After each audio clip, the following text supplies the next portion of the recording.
ये एक basic information, लेकिन ये फ्लोटिंग फिगर है, ये फ्रीज करेंगे हम नॉमिनेशन के आखिरी दिन। उसके बाद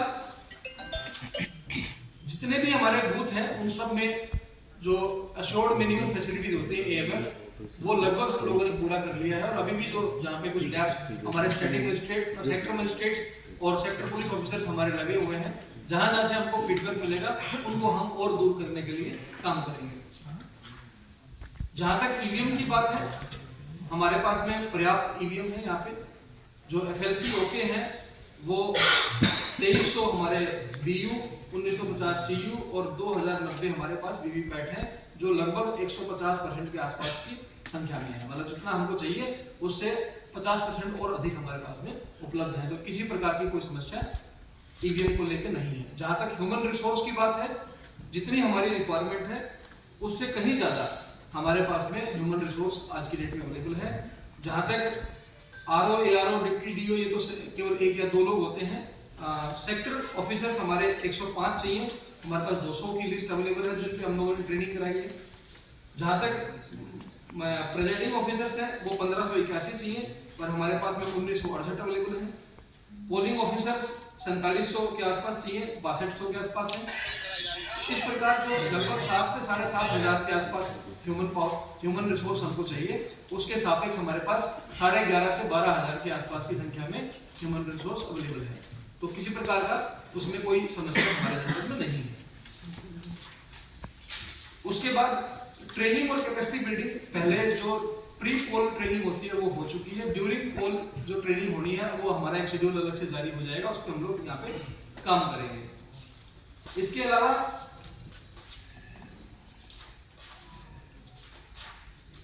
लॉ एंड ऑर्डर के संबंध में जो बातें हैं, मेरे बाद में कप्तान साहब अपनी बात जब रखेंगे तो लॉ एंड ऑर्डर के बारे में वो बता देंगे। सर 5 सालों में सर एक सेकंड, बस 2 मिनट की बात और बची हुई है। इसके अलावा 3-4 बातें और जो है मैं आपके माध्यम से ब्रीफ करना चाहूँगा। एक, आप सभी जानते हैं कि टेक्नोलॉजी का इस्तेमाल जो है वो डे बाय डे बढ़ता जा रहा है। तो इलेक्शन में भी टेक्नोलॉजी का इस्तेमाल कैसे बढ़े और इसकी जागरूकता लोगों में कैसे आए, इसके लिए मैं आपके माध्यम से बताना चाहूँगा कि इस बार आप लगभग देखेंगे 8 से 10 मोबाइल एप्लीकेशंस आयोग के द्वारा जारी हैं। तो आपसे भी अनुरोध रहेगा कि आप उन एप्लीकेशंस के बारे में आप एक बार देख के और अपने अपने तरीके से आप लोगों को जागरूक करेंगे। तो वो सबके लिए है, जैसे वोटर्स के लिए है तो वोटर हेल्पलाइन नंबर है, वोटर हेल्पलाइन ऐप है, उसके बारे में बात कर सकते हैं। PWD जो हमारे दिव्यांगजन हैं उनके लिए एक अलग से ऐप है, सक्षम ऐप। तो सक्षम ऐप के बारे में वो लोग देख सकते हैं। उसके अलावा अगर आप देखेंगे कि जो सीजर्स होते हैं, जैसे शराब पकड़ी जाएगी या पैसा पकड़ा जाएगा, तो उसको कोऑर्डिनेट करने के लिए भी एक सेंट्रलाइज्ड व्यवस्था ऑनलाइन हो चुकी है, उसको ESMS बोलते हैं। वो व्यवस्था इस बार लागू है। इसके अलावा सुविधा ऐप भी हमारे पास में है। तो सुविधा ऐप बेसिकली सारे के सारे जो कैंडिडेट्स हैं इस बार जो चुनाव लड़ने जा रहे हैं, ये उनके लिए बहुत आसान काम कर देगी। वो क्या करेगी, उनको जितने भी नॉमिनेशन फाइल करने हैं, एफिडेविट फाइल करने हैं, या उनको कोई परमिशन भी चाहिए हमसे, तो वो हमारे पास में आने की जरूरत भी उनको नहीं है, वो ऑनलाइन अप्लाई करेंगे। और ऑनलाइन के जो टाइम और डेट की स्टैंपिंग है उसमें फर्स्ट इन फर्स्ट आउट का फॉर्मूला भी उसमें लगा हुआ है। तो हमारे पास भी ऑप्शन नहीं है कि जो कई बार ये पहले कहा जाता था कि साहब उन लोगों ने अप्लाई किया था, उनकी परमिशन पहले जारी कर दी गई, हमारी बाद में जारी की गई। इस प्रकार के जो बातें थी वो उन पे विराम लग जाएगा कि जो फर्स्ट इन होगा ऐप में वही फर्स्ट आउट होगा। पहले उसी की परमिशन यस और नो जो भी हमारा निर्णय होगा उसके ऊपर जारी किया जाएगा। इसी प्रकार से तमाम तरह के और भी एप्लीकेशन हमारे पास में हैं। कंट्रोल रूम, इसीलिए हम लोगों ने एक IT टीम गठित की है। IT टीम का गठन करके हमने अपना जो कंट्रोल रूम जनपद में बनाया हुआ है, इस बार 24/7 ये कंट्रोल रूम काम करेगा। तो इसके लिए अलग अलग सेल इस पे काम करेंगे। जैसे CVGIL एक ऐप है, मोबाइल ऐप है, तो सिटीजन्स जितने भी विजिलेंस है उनका बढ़ाया जाए। MCC के जो वायलेशन है, मॉडल कोड ऑफ कंडक्ट के वायलेशन है, कोई भी आदमी कहीं से भी रह के उसके ऊपर अपनी विजिलेंस की रिपोर्ट सबमिट कर सकता है, शिकायत कर सकता है बेसिकली।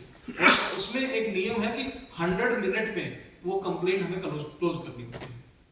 तो इसका पूरा जो मॉनिटरिंग है ये ना केवल जनपद में बल्कि स्टेट लेवल पे और इलेक्शन कमीशन ऑफ इंडिया के लेवल पे भी रिव्यू किया जाता है।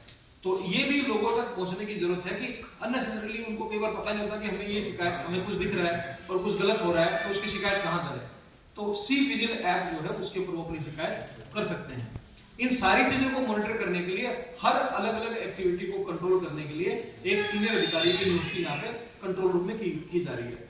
और कंट्रोल रूम 24/7 हमारा काम करेगा।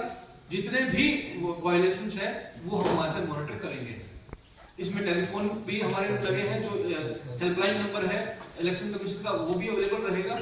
और इसके अलावा जितने भी हमारे टीवी न्यूज पे या सोशल मीडिया पे जो एक्टिविटीज हो रही हैं, सोशल मीडिया की एक्टिविटीज भी वहां से मॉनिटर की जाएंगी।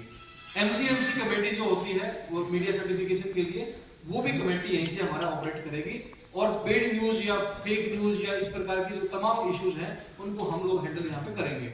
इसके साथ साथ में मैं ये भी आपको बताना चाहूंगा कि पूरा का पूरा जो इलेक्शन है, आप सब जानते हैं कि वो बेसिक इस थीम के ऊपर टिका होता है कि free, fair and peaceful election हम लोग करें। तो इस बात को लेके मैं ना केवल आश्वस्त करूंगा बल्कि आपको मैं ये भी कहूँगा कि इसके बारे में पूरे जनपद में मैं सभी लोगों को निश्चित करना चाहता हूँ कि मैं जिला मजिस्ट्रेट होने के नाते और पुलिस प्रशासन दोनों की टीम के माध्यम से मैं इस बात के लिए आश्वस्त हूँ और निश्चिंत हूँ कि किसी भी प्रकार का कोई भी ये फीलिंग डेवलप नहीं होने दिया जाएगा कि किसी प्रकार का कोई भेदभाव या किसी प्रकार का कोई ऐसा काम किया गया है जिससे कि माननीय आयोग की मंशा के विरुद्ध कोई जाके काम किया गया हो।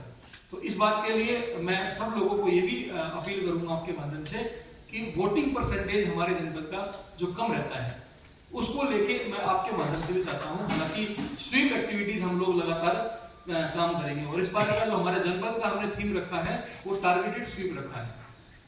टारगेटेड स्वीप का मतलब ये है कि जनरली हम लोग जो प्रचार प्रसार करते हैं, कुछ रैली निकालते हैं, कुछ नुक्कड़ नाटक करते हैं, ये तो हम करेंगे, लेकिन इसके साथ साथ में हम उन बूथ को टारगेट कर रहे हैं जहां पे पिछली बार वोटिंग परसेंटेज कम था। तो उनके कारणों को भी हम लोग ढूंढ रहे हैं और एक एक बूथ को फोकस कर रहे हैं। हमने ऐसे बूथ आइडेंटिफाई किए हैं जिनमें 0% के आसपास वोट कहाँ हुआ था। तो एक बूथ हमको मिला जहाँ पे पिछली बार वोटिंग बाइकआउट किया गया था। तो वोटिंग बाइकआउट करने का कारण हम ढूंढ रहे हैं और इस बार भी हम लोग आपके माध्यम से भी सूचना हमको मिलती रहेगी और हम उन सारे बूथ के पास पहुंचेंगे, हमारे अधिकारी पहुंचेंगे और किसी प्रकार का इस प्रकार का अगर ग्रीवांस किसी का होगा तो उसको जाके अगर मेरे स्तर पे एड्रेस करना होगा तो मैं जाके उनसे बात करके उसको एड्रेस करूंगा। लेकिन we will make it sure this time कि कोई भी ऐसा बूथ ना हो जहाँ पे वोटिंग ना हो। और इसके अलावा जहाँ पे वोटिंग परसेंटेज कम रहा वो भी हम लोगों ने आइडेंटिफाई किए हैं। जो लगभग 20% से 40% के आसपास की वोटिंग परसेंटेज वाले बूथ हैं वो लगभग 103 हमने आइडेंटिफाई किए पिछली बार के। उन बूथ के ऊपर भी आपने भी हाल में मीडिया के माध्यम से देखा भी होगा कि हमारी एक्टिविटीज अभी से स्टार्ट हो गई है। आपने मेंदावल और इधर के फोटोग्राफ और वीडियोग्राफी देखी होगी। तो वो उन पे हम लोग अपना काम करना प्रारंभ कर चुके हैं। इसी प्रकार जो अच्छे परसेंटेज के बूथ हैं उनको और बेटर कैसे किया जाए या उनको वहाँ तक कैसे रखें। जो 70+, 80+ के बूथ हैं उनको हम लोग कैसे कंट्रोल करें, कैसे मैनेज करें, मेंटेन करें, सस्टेन करें, इसके बारे में भी हम लोग लगातार काम कर रहे हैं। तो ये कुल मिलाकर मुझे एक ओवरऑल पिक्चर मुझे आपके सामने रखनी थी। मैं आपके सारे सवाल जो है एक एक करके हम लोग लेंगे, लेकिन उससे पहले मैं अनुरोध करूंगा हमारे बीच में एसपी साहब हैं कि वो भी लॉ एंड ऑर्डर के पर्सपेक्टिव से एक बार अपनी बात कहें और फिर उसके बाद में हम एक एक करके जो भी आपकी बात होगी उनका